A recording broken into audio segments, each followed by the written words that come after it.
This is the story of Nicholas, a police officer who overcame the challenges of his past to protect not only himself but also those he loves.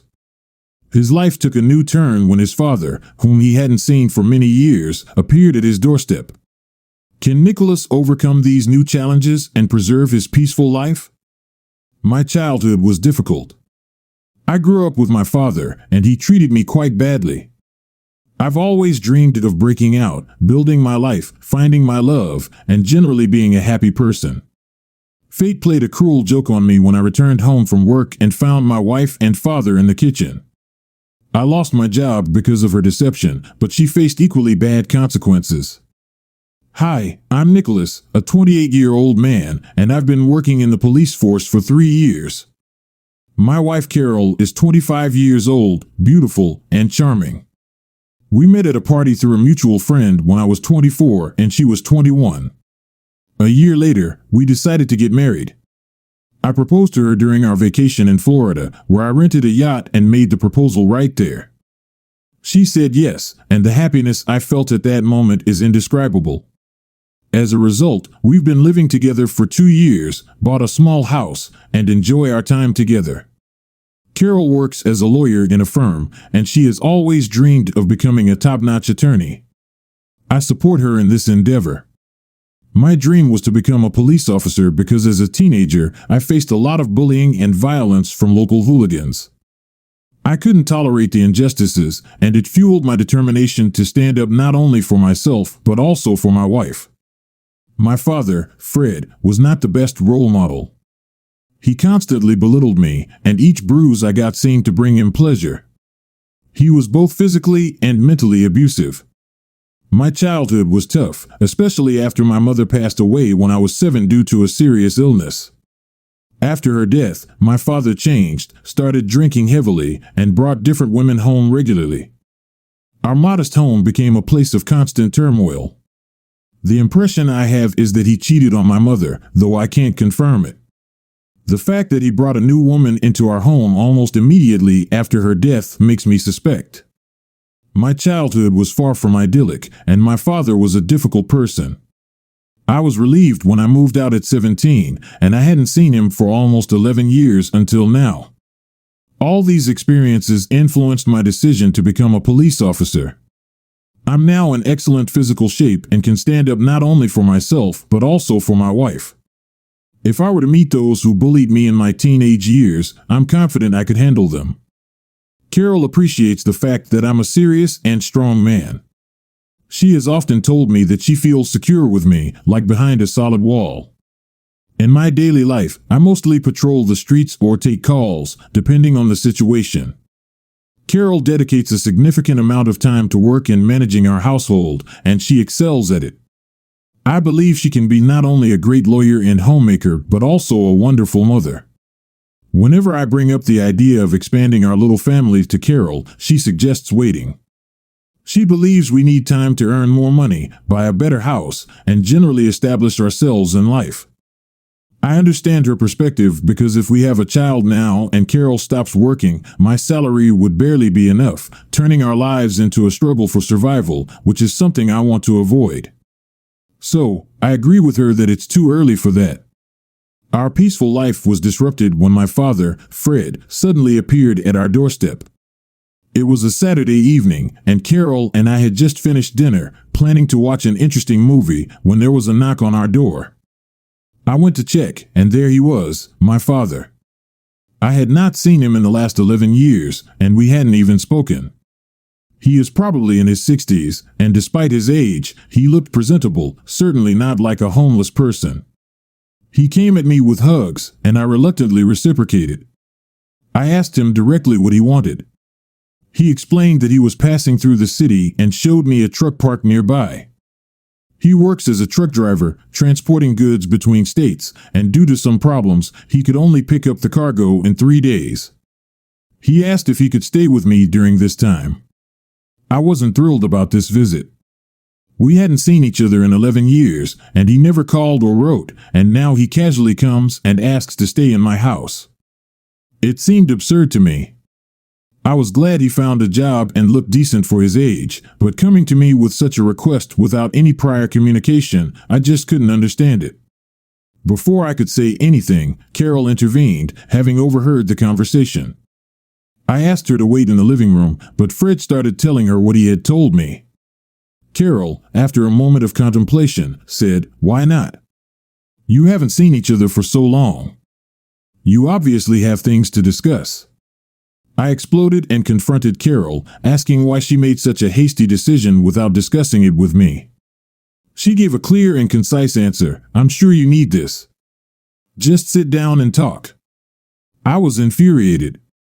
She knew about my difficult childhood and my strained relationship with my father, and there she was, showing in front of him that she disregarded my opinion. At that moment, I didn't recognize her. I was never a tyrant, always listening to her, but the final decision was always mine. I pushed her away, telling her to wait for me in the living room, then turned back to my father.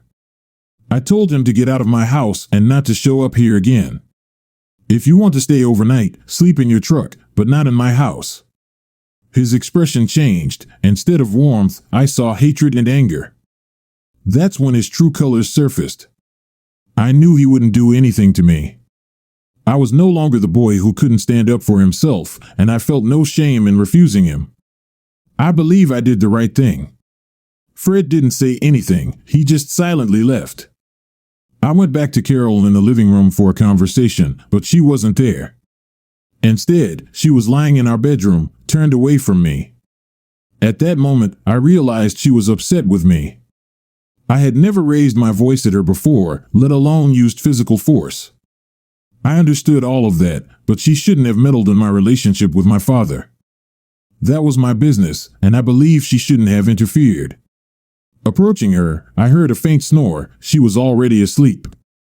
It was 8 p.m., and it irritated me that she couldn't wait for me, even though I had been gone for just a couple of minutes. Covering her with a blanket, I left the bedroom. The evening was clearly ruined. Realizing I was partially at fault and wanting Carol to forgive me, I decided to surprise her in the morning. I quickly got dressed and left the house to start the car. As I pulled out of the driveway, I noticed Fred's truck was still parked nearby. I approached to tell him to leave, but he was gone. With no time to wait for him, I drove to the city center to buy a large bouquet, a box of chocolates, and a small surprise. The trip took about 50 minutes.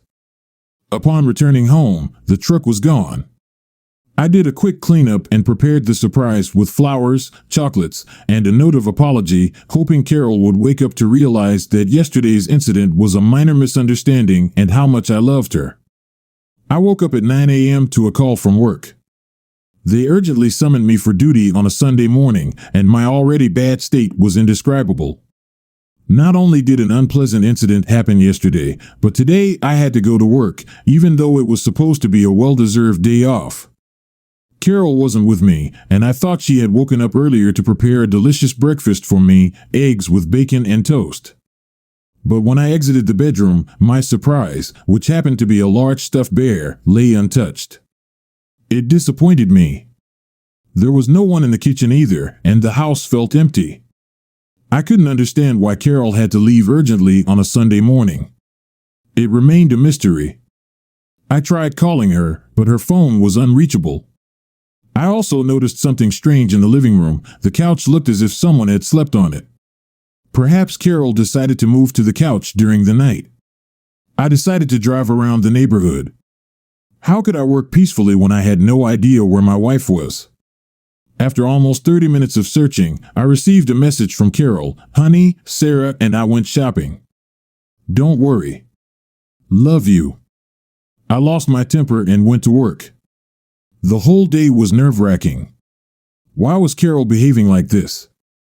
I hadn't done anything wrong. It was the first time such a thing happened in our marriage. I just couldn't recognize her. The day was tough, and returning home around 7 p.m., earlier than usual, I once again saw that damn truck near my house. I was already in a bad mood. If this jerk was in my house, which was a violation of privacy, I could do whatever I wanted to him. Approaching, I pulled out a stun gun and hid it in my pocket. As I approached the door, I felt the aroma of freshly cooked duck. I was so hungry. I hadn't eaten all day, even though Carol usually took care of that. Before entering, I decided to listen to what was happening in the house. There was background music playing, and I could hear conversations, both male and female. Chills ran down my spine, and I began to tremble, but I kept myself together. It was difficult for me to imagine what was happening in my house, my wife sitting with a man who was most likely my father, eating duck, listening to music, and God forbid, drinking wine. I pictured it, and my head started spinning. I didn't burst into the house abruptly, although they might have suspected I was coming since they could hear a car approaching. However, I really hoped it wasn't the case. First, I approached the truck, and as expected, no one was there. I was curious to know if it was really empty, but I put that idea aside for later. Then I went to the window, where I witnessed this scene, my wife sitting in a sexy dress at our kitchen table, a large and delicious duck on the table. They were drinking wine, listening to music, and having a pleasant conversation. Fred's expression reminded me of how he used to bring women into our home when I was little. He was very charming, and women adored him. He knew how to manipulate people, but if something went wrong, he turned into a real monster. I had seen him abuse women for answering him in a way he didn't like, so I didn't want Carol to have anything to do with him. His deceit was immediately apparent to me. I was shocked by what I saw. I couldn't hear what they were saying, but they were laughing, joking, and my hand started to tremble. Suddenly, Carol took out her phone and started doing something with it. At that moment, my phone in my pocket vibrated, and I saw a message from Carol. It said, "Darling, I cooked your favorite duck. I miss you terribly and can't wait for you to come home. When will you be back?" She didn't mention Fred in the message. I decided to text her that I would be home in 30 minutes. She saw it, said something to Fred, and quickly sent me another message, "Okay, waiting for you." At that moment, I was curious about what they would do next. Their words were indistinct, but I saw Fred caressing my wife's knee, and Carol didn't seem bothered. It was absurd, something I hadn't expected to see. I couldn't take it anymore. I tightly gripped the stun gun in my hands and headed to the front door. I kicked the door with my foot and saw Fred getting dressed while Carol was caressing his back. Their reaction was indescribable. Without hesitation, I kicked Fred in the back, so he ran across the living room and rushed into the bathroom. Carol tried to calm me down, shouting and crying at the same time, but I was beyond that. I went to the bathroom to confront Fred, but he locked himself in without much thought. I grabbed a bat from under the sofa and began using it to force open the bathroom door. I don't remember what anyone was saying at that moment, but Carol was doing her best to stop me, while Fred, inside the locked bathroom, proposed a truce. I paid no attention. My only goal was to teach him a lesson, consequences be damned. I broke the door handle, but the door wouldn't open. I started kicking it with all my might, and on the third attempt, I succeeded. Fred was sitting in the corner of the bathtub, holding a shower head. As soon as I entered, he turned on the hot water, and the stream hit me right in the face. I felt like my head was going to explode from the high temperature.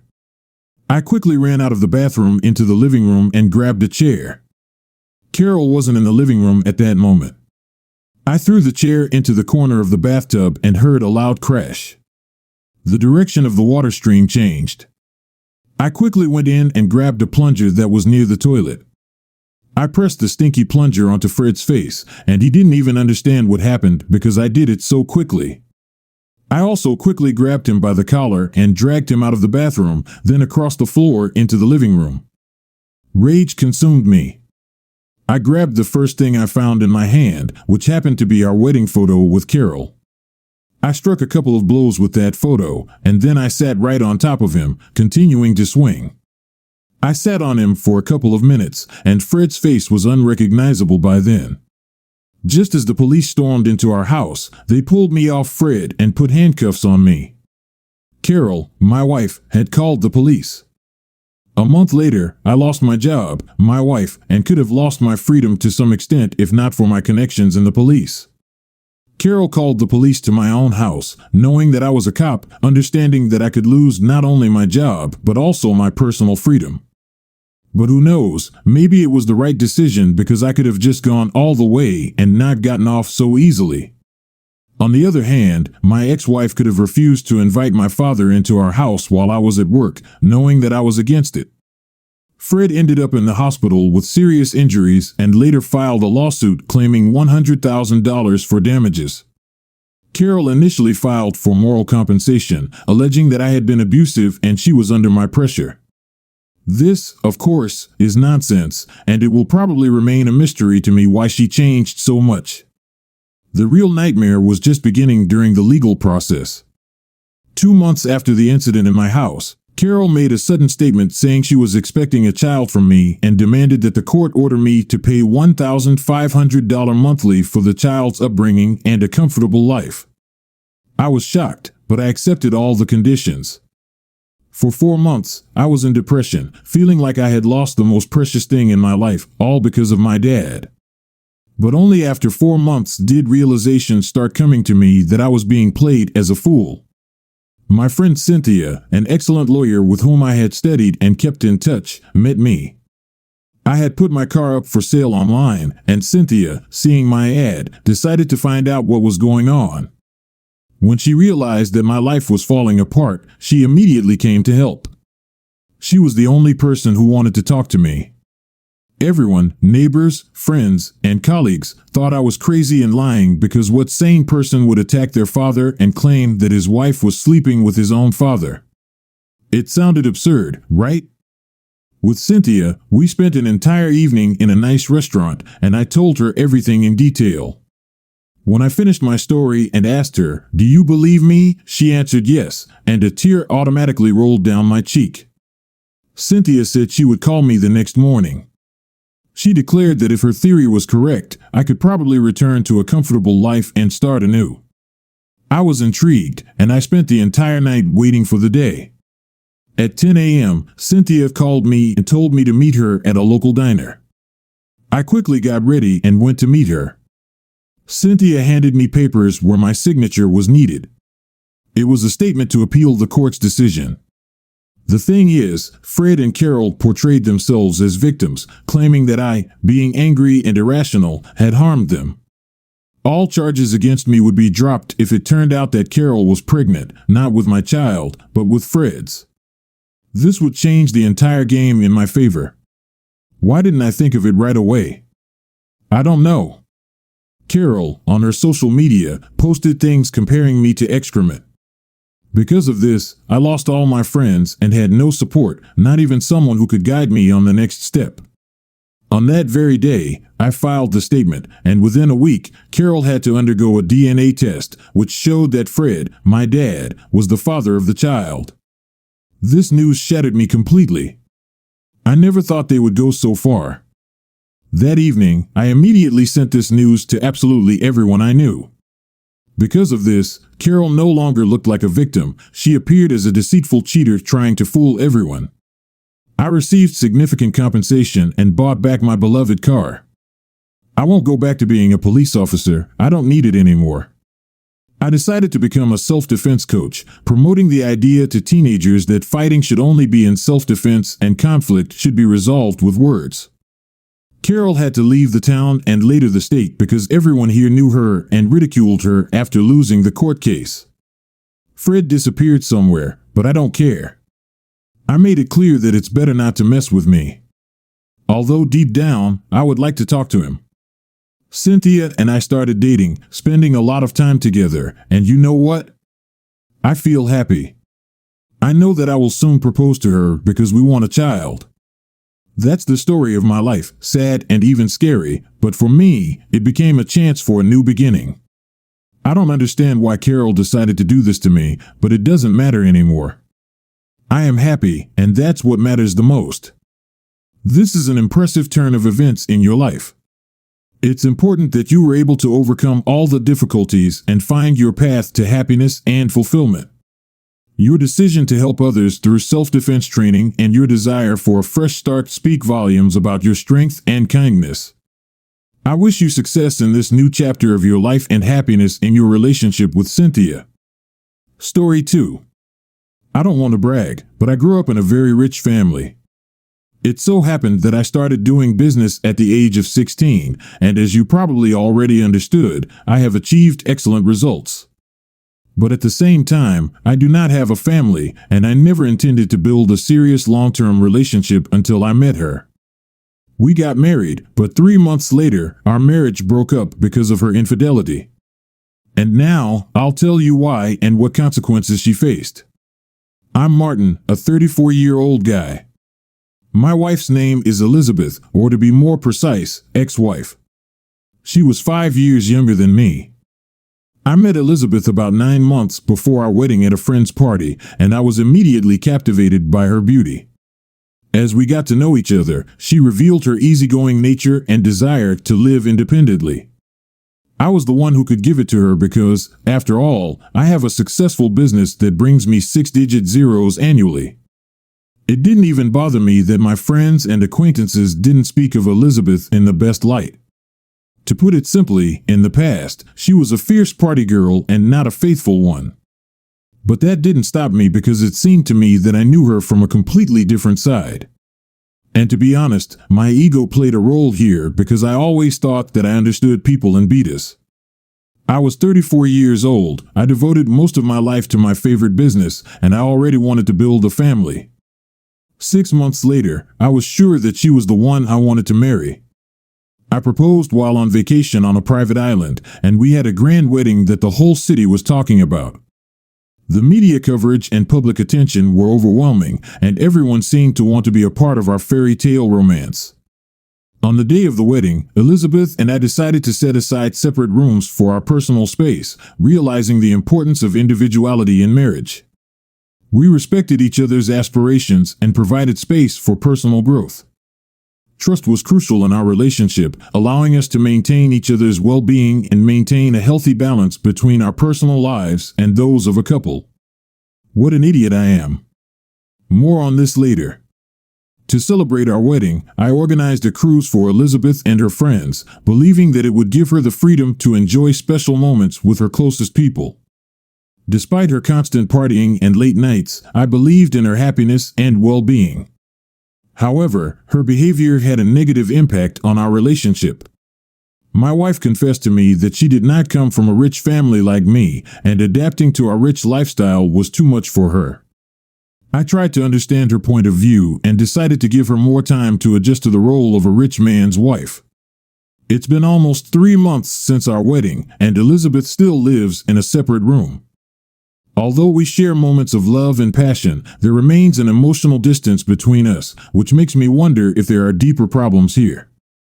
I want to establish truth and make her feel at home by considering the opportunity to discuss my concerns about our relationship with her. I decided to wait a week before starting a heart-to-heart conversation, hoping that it would be a delicate approach to our feelings without causing harm. I must say right away I was worried about all this, her past, her desire to live separately, but for me, it seemed like the norm, if I may say so, since this was my first long-term relationship that I wanted to build one day. While collecting papers for a meeting, I noticed that Elizabeth was not at home. Curiosity prompted me to explore her room. I didn't have a clear goal, I trusted her, but that day some inner force prompted me to do it. While searching, I found an invitation to a private party in her room organized in her honor. In the invitation, she was praised as the most beautiful woman who deserves the love of every man. Intrigued, I found out that the party was taking place at my competitor's private villa, which occupied a good place in my niche. It surprised and angered me. Why the hell is this woodpecker sending my wife an invitation? I believed that she would not go there, but I decided to visit this place anyway. Worried, I called Elizabeth, who said she was going to a friend's sleepover party until the next evening. Trusting her, I decided to go to the villa anyway. Upon arriving at the party, I noticed Elizabeth's car and confirmed her presence. Trying to gather information unnoticed, I looked out the window and saw men in varying degrees of undress, focused on something below. Puzzled, I was about to ring the doorbell when I saw Elizabeth among them, and what she was wearing shocked me, naked breasts and wearing only panties. I found myself in a state of shock, unable to express any emotions. Just before coming to the conclusion that this was probably the worst sight of the day, one of the men walked up to Elizabeth and kissed her. She responded with laughter, and the other men began to cheer her on. My feelings were replaced by a mixture of rage and disappointment. Determined to get Elizabeth out of this situation, I quickly headed for the main entrance. However, I had a sudden idea that led me back to the window, where I started recording the visitors. There were 7 men there, all of them my business competitors, and, of course, Elizabeth. At that moment, I wanted to call the goons and break into their party to kick everyone's ass and take my unfaithful wife. Angry and disappointed, I thought about what I could achieve by taking Elizabeth away. These men were my competitors, and I couldn't let them bully me through her. Refusing to take immediate action, I left the stage, thinking about how to embarrass them and teach Elizabeth a lesson. When I walked out of the villa to my car, driving it like crazy, I couldn't comprehend everything I witnessed. I gave Elizabeth everything she wanted, was great in bed, and shared stormy nights and days with her. Elizabeth's inexplicable actions made me struggle with a burning desire for revenge. I honestly don't understand why she did that. When Elizabeth returned home the next evening, she was calm, despite her betrayal the night before. Suppressing my anger and betrayal, I played along with her by asking about her sleepover. She casually described it as having fun with friends. However, my mind was focused on developing a plan of retaliation. Consumed by anger, betrayal, and a thirst for revenge, I vowed to make them pay for interfering in my affairs. Pretending that I was going on a business trip, I informed her about hiring a personal secretary named Jennifer. Introducing Jennifer to Elizabeth, I noticed her discomfort but insisted that I always invite her when I urgently need to go somewhere. After spending an hour with Jennifer, I outlined her role to annoy Elizabeth and sow doubt in our relationship. The next morning, Jennifer came into our bedroom to wake me up, surprising Elizabeth. I apologized and left the house, saying that I would be back in 2 weeks. Staying at the hotel, I closely followed Elizabeth's actions and gathered information about the 7 men from the party. Having hired a personal investigator, I gathered evidence to expose their actions and make sure that they would pay for what they decided to do. Yes, Elizabeth turned out to be a little stupid, but the fact that they took advantage of human weakness does not make them smarter, both personally and professionally. Elizabeth stood out as a unique case that prompted me to personally investigate her actions. Honestly, it amused me. It was a new experience, even if it was so painful. My intention was to observe her behavior for 2 weeks when I was not around. Anticipating her departure from our house, I closely monitored her car in order to make public the place of her meeting. She chose the hotel where she met Tony Phillip, my main competitor. At lunch, they laughed and smiled, sometimes showing physical intimacy, demonstrating the lack of resistance on Elizabeth's part. After lunch, Phillip escorted her to his villa, and I chose not to witness that evening anymore. Tony was my enemy in 2015. He tried to destroy my business by resorting to illegal methods. I won't go into it, just know that he is not an honest and very greedy person whom I have already kicked ass. After getting some information about Tony Phillip from my private investigator, I got the contact details of Tony's fiancée. I anonymously informed her about the surprise Tony had planned, giving her the address for their meeting. When she arrived, the guards bribed by me helped her into the villa. When she saw Tony in a compromising situation, she confronted him face to face, throwing her wedding ring at him. Subsequently, she decided to break off the engagement and withdraw her investment in his business. Yes, you understood correctly. He even chose a rich wife for himself so that she would invest in his business and he would stay alive. It's such a shame.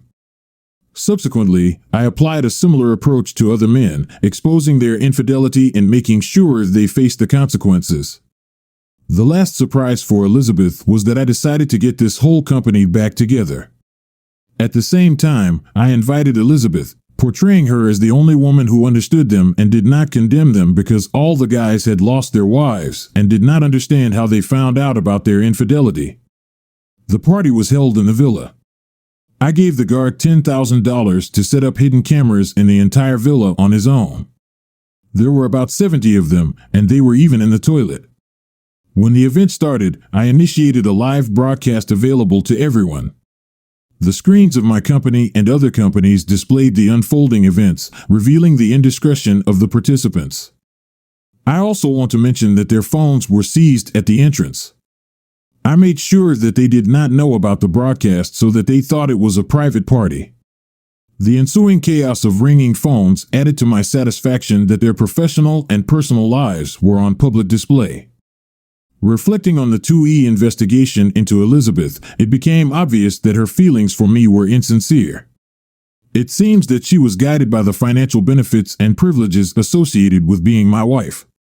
Looking back, I admit my mistake when I fell in love with a man who showed the traits of a gold digger. It was my big mistake because I could have predicted it in advance. The desire for wealth was acceptable, but what bothered me was her attempt to deceive me by posing as a faithful wife. She had not only an affair but also relationships with people I often talked to. Their smug expressions during business discussions hinted at their secret relationship with my wife, and this was unacceptable to me. Exposing not only Elizabeth but also sending a clear message to these men has become my mission. I put together the entire video of the party, leaving a message for Elizabeth about my upcoming arrival. Since the cameras captured them in an intimate embrace, I gave her enough time to return home unaware of what was waiting for her when I entered, accompanied by Jennifer. I casually greeted Elizabeth and turned my attention to Jennifer, deliberately ignoring her. Elizabeth, feeling ignored, eventually left in despair, indicating that my revenge plan was taking effect. After returning from a business trip, I strategically avoided Elizabeth, knowing that her lovers were facing legal problems and could not contact her. By blocking all contacts and keeping her in the dark about the footage, I made her feel unwanted and ignored in her own home. Jennifer took over the household chores, and Elizabeth, feeling detached, complained to me about Jennifer's intrusion. I brushed off her concerns, wanting her to believe that this was normal. To enhance the intellectual game, I suggested that Elizabeth spend time with friends at the club while discreetly watching her while she was having fun. I prepared for an unexpected turn of events that she would not forget, looking forward to her reaction. I carefully planned every detail. Elizabeth came back drunk around midnight and found me on the couch with Jennifer, who was sitting in front of me on her knees. Confused, she came over and demanded an explanation. I invited her to join us, exacerbating her anger, accusing me of infidelity. She did not suspect that I had organized the final exposure. When she stood next to me, I showed the compromising footage on the home theater screen, a huge 4K plasma. Shock and disbelief showed on her face as the reality of her actions was revealed. She asked where I got it, but I bluntly admitted that I recorded it myself. Her attempts to find words to explain herself failed, and a heavy silence reigned in the room, exposing the weight of her guilt and regret. I caught her at the scene of the crime, and she couldn't find the right words to explain herself. Sitting on the couch, I eagerly scanned the footage while she looked uncertainly from the screen to me.